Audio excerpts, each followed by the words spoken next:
Start occupying the top step of the World Rally Championship podium, and the brand benefits are huge. Just ask Audi, Ford, Mitsubishi, Subaru, Toyota, Volkswagen, and the many others that have done exactly that to great effect over the years. Hyundai's current foray into the WRC is focused on the compact i20. And this is that rally weapon's civilian sibling, the much anticipated i20N. It's a lightweight, high-tech, city-sized hot hatch designed to steer you away from Ford's Fiesta ST or VW's Polo GTI, and add even more luster to Hyundai's N Performance badge. But if you want to plot your own adventure through this review, you can. Here are the time codes, and if you're watching on YouTube, there are chapter markers in the timeline below. You can find the link to my detailed written review in the description if you're watching on YouTube.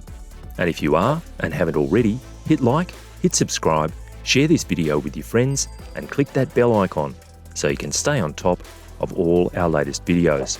But first up, let's take a look at how this car looks. So Hyundai's current WRC Challenger may be a coupe, but this angry little 5-door hatch absolutely looks the part. It's the only version of the current i20 range that we'll see in the Aussie market, and it's not hard to pick. You can see this grille. The detail is there's a checkered flag graphic in there. These shells on the mirrors are blacked out. There's this angry set of LED headlights, and this one, although there are multiple colours available, it's the N signature shade of performance blue. These matte finish 18-inch rims are unique to the car, as are the side skirts. There's also this raised spoiler at the rear, darkened LED tail lights, this broad diffuser type arrangement across the back, and a single fat exhaust outlet on the right-hand side. Inside, the sports seats, trimmed in black cloth, feature an integrated headrest and are unique to the i20N. There's a leather-trimmed sports steering wheel and gear knob, as well as metal finishes on the pedals. This 10.25-inch configurable digital instrument display is pretty cool, and the same size multimedia screen over here.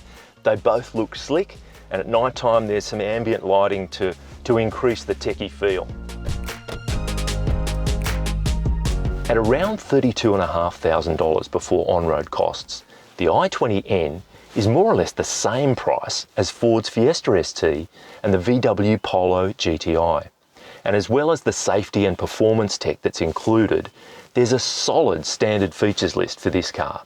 The full rundown is in my written review on the site, but the highlights are climate control, LED headlights, 18-inch alloys, Bose audio with Apple CarPlay, Android Auto and digital radio, cruise control, nav, keyless entry and start, as well as remote start, plus wireless smartphone charging.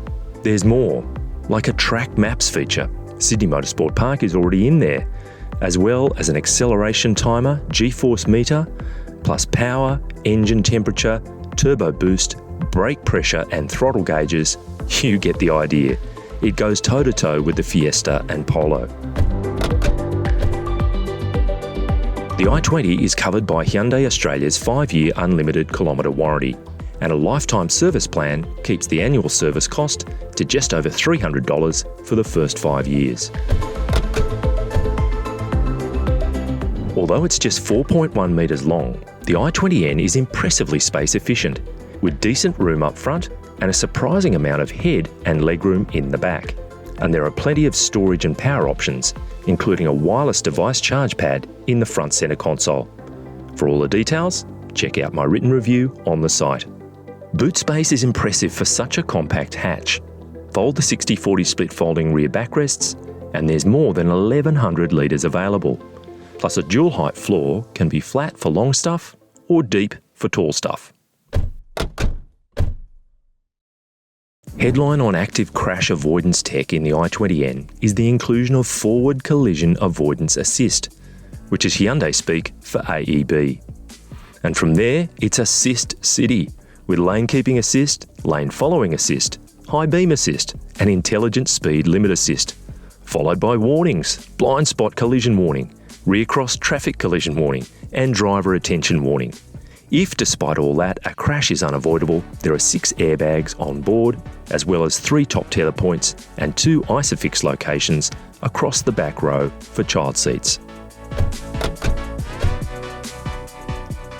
In here is a 150 kilowatt turbo intercooled 4-cylinder petrol engine, sending drive to the front wheels through a 6-speed manual gearbox only, and a Torsen type mechanical limited slip differential. It's high pressure direct injected and has an overboost function for even more torque when you're really having a crack. And the engine's mechanical continuously variable valve duration setup is something of a breakthrough. Not timing, not lift, but variable duration of opening, striking the optimal balance between power and economy across the rev range.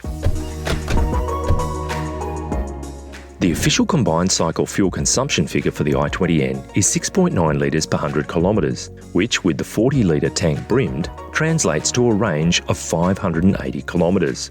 Stop-start is standard, and we saw a dash indicated average of 7.1 litres per 100 over several hundred kilometres of city, B-road and freeway running on the launch drive.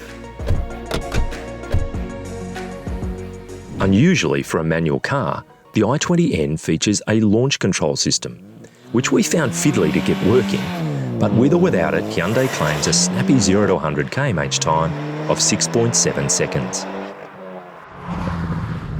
There's a fat, flat band of maximum torque across the mid-range in the i20N, and you just dip into it and it's there. And then towards the upper end of the rev range, peak power takes over. So you've constantly got this urgency under your right foot. Now, of course, this car is fitted with a manual gearbox, and it's such a pleasure to get into a hot hatch that has this slick shifting 6-speed manual. There's also a rev indicator, the F1 style coloured bars that meet together to show you that maximum RPM is approaching, and a rev matching feature is just here at the press of a button on the wheel. But you know, us old schoolers can still be doing that, and it's just so much fun. So you've got a combination of a 3-position adaptive or adjustable exhaust with a physical flap in there to modulate the noise, as well as some synthetic enhancement in the cabin. And the combination is pretty compelling. It sounds nice and raspy. And this is in the full fat setting. These sport front seats are a really good combination of comfort. I've been in this car for hours on end today, as well as location. Lateral support is good, so pretty good blend there. And then the controls, the steering wheel is pretty well loaded up with buttons to do with phone and the modes, checking on the car's status. This little digi screen for the instruments is slick, and it works really well. Big rev counter, and you can have your gear position and speed right in the center, just the essentials that you need. And the media screen over here, which is the same size, is really easy to use as well.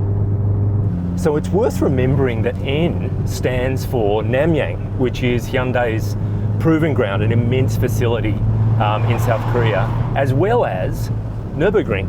So this thing is the product of a lot of tuning and development work at the Namyang Proving Ground and on the Nürburgring. And it's been reinforced, the whole platform, the i20 platform's been reinforced at 12 different points. The suspension up front is struts, and it's a dual design torsion beam at the back. Now, what you'll find is on rough roads, you're gonna feel it. This car is quite stiffly suspended, but that's what you're signing on with, I suppose, with a hot hatch like this, but just bear it in mind. The payoff is in its dynamics. You know, the steering is fabulous, the road feel is really good, and it's so predictable in the corners. It's a classic hot hatch, and it's very well done in that regard. So the car's fitted with a mechanical Torsen type limited slip differential, and you can really feel it doing its thing in tight corners, particularly when you're heading uphill. You've got a lot of revs on board, and you power out of the corner. There's no inside front tyre scrabbling for grip. It just goes. It's very confident in the way it puts its power down.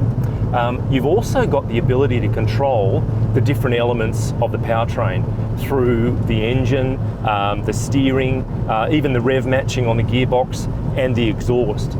And the tyres are Pirelli P0s, no less, and they're marked HN, as in their specific Hyundai N tyres for this car. And on the basis of this launch drive, they are excellent. So we talked a lot about the going. When it comes to slowing, the brakes have been upgraded. The front rotors are larger, they're ventilated and larger than a standard i20, which is a car that we don't see here, but they are bigger. And the brake pad material is a high friction type, and the calipers themselves have been reinforced. They're still single piston, but they've been toughened up a bit. And on the basis of this launch drive, they work very well. Nice progressive pedal and lots of strength. They pull you up time and again, so pretty impressive on the braking department. The Hyundai i20N is so much fun, and not just in a special occasion way. It's the kind of compact, affordable performance car that'll put a smile on your face no matter where or when you drive it. The Fiesta ST and Polo GTI have a worthy new playmate. I love it. Kum saya.